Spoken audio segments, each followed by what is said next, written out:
What is up, everybody, and welcome back to another episode of the Classic Chronicles. I hope everybody enjoyed yesterday's vlog where I reviewed NXT Stand and Deliver. If you haven't checked that out, please do. But for right now, we're going to talk about the coup de grace of WrestleMania weekend, and that is WrestleMania itself, man. Holy shit. Alright, so here we go.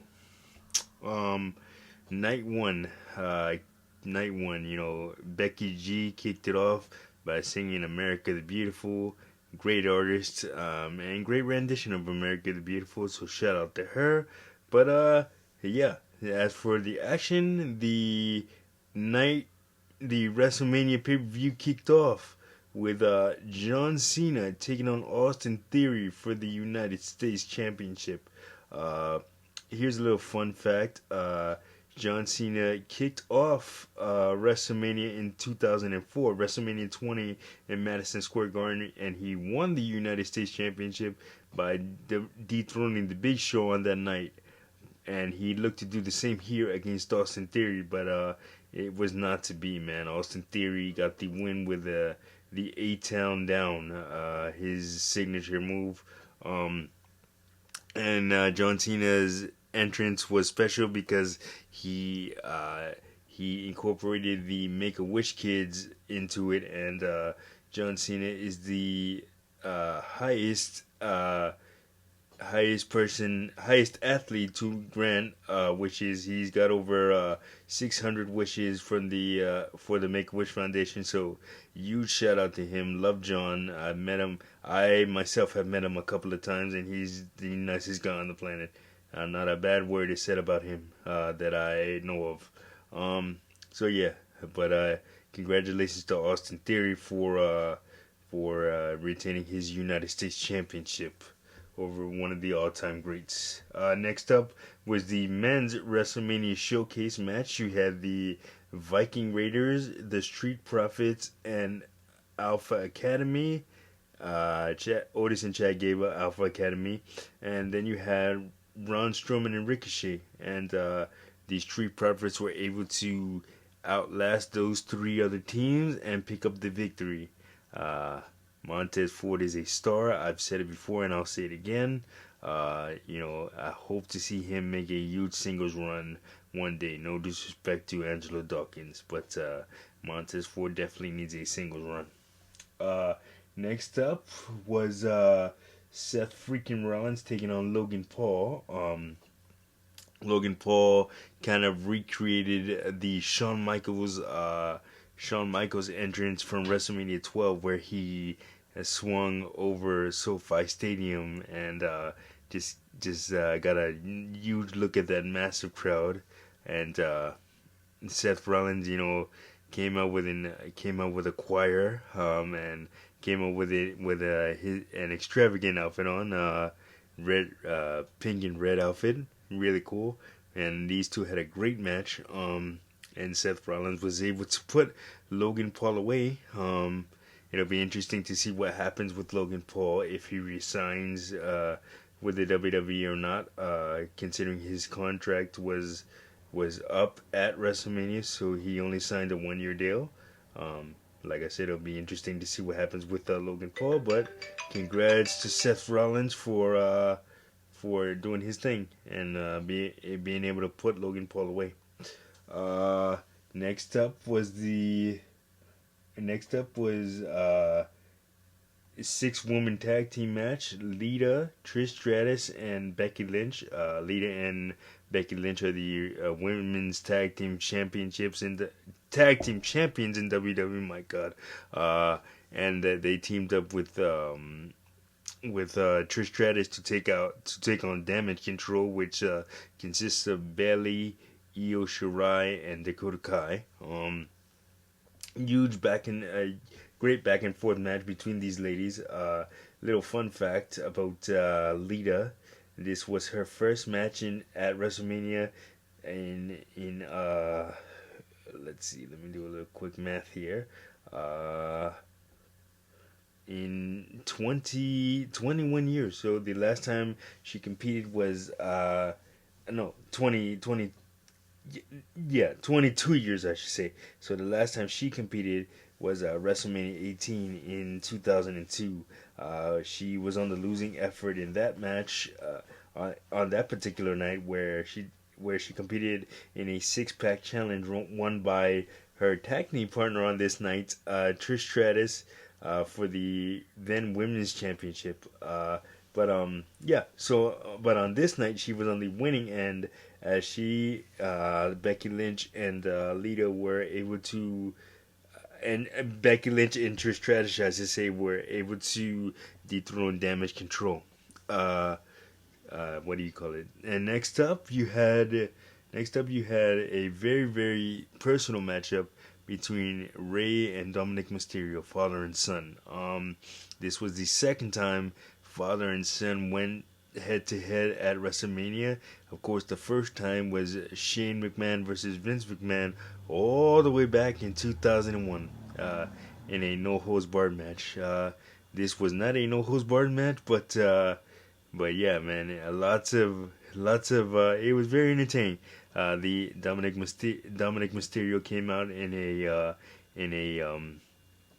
corrections van, handcuffed and led by corrections officers, keeping up with the prison gimmick that he's got going on. Very entertaining. It's fun to watch in WWE, man. And Rey Mysterio, one of the all-time greats, newly minted Hall of Famer, went in the Hall of Fame on Friday night, and now here he is competing at WrestleMania against his son, man. Had to be a hell of a moment for both of them, and Rey Mysterio was able to pick up the win over his son Dominic. Next up, you had the SmackDown Women's Championship. Rhea Ripley of the Judgment Day defeated Charlotte Flair to become the new SmackDown Women's Champion. So it'll be interesting to see what happens with Judgment Day, because Judgment Day are Raw superstars, the rest of Judgment Day, and now that Rhea Ripley's the SmackDown champion, it'll be interesting to see what happens there. But great match between both of these ladies. Huge respect for both of them. Big fans of both of them. They did their thing. Next up, you had a surprise match, a segment filler, as I like to call him. Pat McAfee made a surprise return and took on The Miz. After Miz and Snoop Dogg, the hosts of WrestleMania, announced the attendance for the night, and Miz said that he put out an open challenge, but nobody answered, and ironically, here comes Pat McAfee walking out, and Pat McAfee defeated The Miz in quick fashion, and celebrated with Snoop Dogg afterwards. But on to the main event of night one, which was the WWE Undisputed Tag Team Championship match, which had the Usos, longest reigning tag team champions in quite a while, at 645 days, I believe, something like that, taking on Kevin Owens and Sami Zayn, newly reunited. They've been friends, they've been enemies, they've been friends, back to friends again, but hey, blood has always been thicker than waters.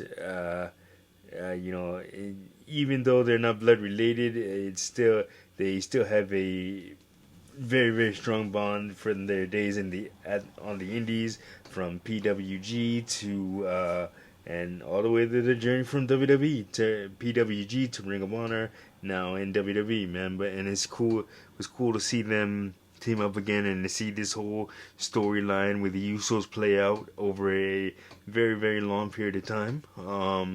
That is a lost art in professional wrestling, the art of long-term storytelling, and it was great to see it play out here. And Kevin Owens and Sami Zayn were able to defeat the Usos, ending their historic reign as WWE Undisputed Tag Team Champions. Congratulations to Kevin Owens and Sami Zayn, man. Alright, so that was night one. Night one was a great night. Lots of great stuff going on. And let's go with night two. Let's talk about it. So night two, the festivities kicked off with Brock Lesnar taking on Omos, the Nigerian giant, as he's called, and Brock Lesnar was able to get the win over Omos. Surprisingly, Brock Lesnar got beat up a lot during the match, but was able to get a few German suplexes followed by an F5 in for the victory. So that was that. And then next up you had the women's WrestleMania showcase match featuring Liv Morgan and Raquel Rodriguez, Natalia and Shotzi, Ronda Rousey and Shayna Baszler, and Chelsea Green and Sonya Deville, and Ronda Rousey and Shayna Baszler were able to pick up the win there when Ronda made Shotzi tap out with the armbar. And interesting note that Ronda and Shayna Baszler came out in Street Fighter inspired outfits. Ken and Ryu. That was pretty cool to see, man. My sister Sasha popped huge for that. So shout out to her. And man, so yeah. And then what do you call it? Next up was the triple threat match for the Intercontinental Championship. It was Drew McIntyre versus Sheamus versus Gunther, formerly known as Walter. Gunther is having a very historic reign as Intercontinental Champion, almost 300 days. The reign continues because he was able to dethrone Sheamus and Drew McIntyre in a very, very hard-hitting match. It is huge speculation that Drew McIntyre's contract is up later this year, and it'll be interesting to see what happens there. But for right now, Gunther is still the reigning Intercontinental Champion, and congratulations to him. And then next up, you have the Raw Women's Championship match. Bianca Belair taking on Asuka. What was interesting about Bianca Belair's entrance was she had this very, very awesome and cute dance troupe accompany her to the ring, and she had a contortionist in the dance group. And I just read an interesting story before I started recording this, that the contortionist that she had in the group, that her mother had passed away earlier in the day, and she was able to still go and put on a performance in the WrestleMania entrance for Bianca Belair, man. Incredible. Those ladies, those group of little ladies, young ladies, stole the show. So yeah, huge props to them, man. Bianca Belair ended up retaining the Women's Championship against Asuka in a very, very good match. And Asuka put out a cryptic tweet afterwards saying that maybe it's time for her to get a fresh start and return to Japan. So it'll be interesting to see what happens with that. Next up, another filler segment. Shane McMahon made a shocking return at WrestleMania, confronting The Miz. He was brought up by Snoop Dogg, and which led to an impromptu matchup. But unfortunately, about maybe a minute and a half in, 2 minutes in, Shane McMahon went for a leapfrog, and he tore his quad muscle. So a less than ideal return for Shane O'Mac, but luckily Snoop Dogg leaped in to save the segment, and he hit The Miz with a couple of shots, followed by a less than ideal people's elbow. But hey, Snoop is not a wrestler, so can't blame him. But it was still entertaining nonetheless. But Snoop Dogg ended up pinning The Miz for the 1, 2, 3, and creating a little bit of a WrestleMania moment. In the midst of a somewhat unfortunate segment. And then next up was Next up was the Hell in a Cell match. Hell in a Cell match between Edge. What they call him. Edge wanted. Well, the thing here is, the devil and the demon. Edge is the devil, and Finn Balor brought out his demon persona, which he brings out for big matches, and this definitely was a big match. The Hell in a Cell match, ending the feud between Edge and Finn Balor, the current leader of the Judgment Day, and Edge, the creator and former leader of the Judgment Day, after he was ousted from the group. So yeah, what do you call it? Edge was able to defeat Finn Balor with a concerto, and Finn Balor actually suffered a nasty gash, which required stitches and staples and everything like that. But that is the nature of the beast in this business. That is what you sign up for. But yeah, he's okay, and he was able to finish the match and put on a hell of a match. With Edge, and Edge is said to be retiring later this year when his contract is up. So I hope to see Edge getting a few more good matches before he hangs it up for good. But that remains to be seen what he's gonna do. And after a shit ton of product placement from TurboTax and Cricket Wireless, which are all WWE sponsors, man. We finally got to the main event of WrestleMania Night 2, which was Cody Rhodes taking on Roman Reigns for the WWE Undisputed Universal Heavyweight Championship. This didn't go like a lot of people thought it was gonna go. Everybody thought that it was going to be a hard-fought matchup, which it was, and Cody was going to end up getting the W and becoming the new WWE Undisputed Universal Champion. But unfortunately, it did not go that way, and Roman Reigns was able to defeat Cody and remain the WWE Undisputed Universal Champion. So by my calculations, if barring any title defenses between now and Backlash, which is the next premium live event, that would put Roman Reigns over 1,000 days as champion, which is right up there, or may pass Bruno Sammartino in terms of longest title reign in history. So yeah, that remains to be seen what happens there. And I'm so excited to tune into Raw this Monday night to see what happens.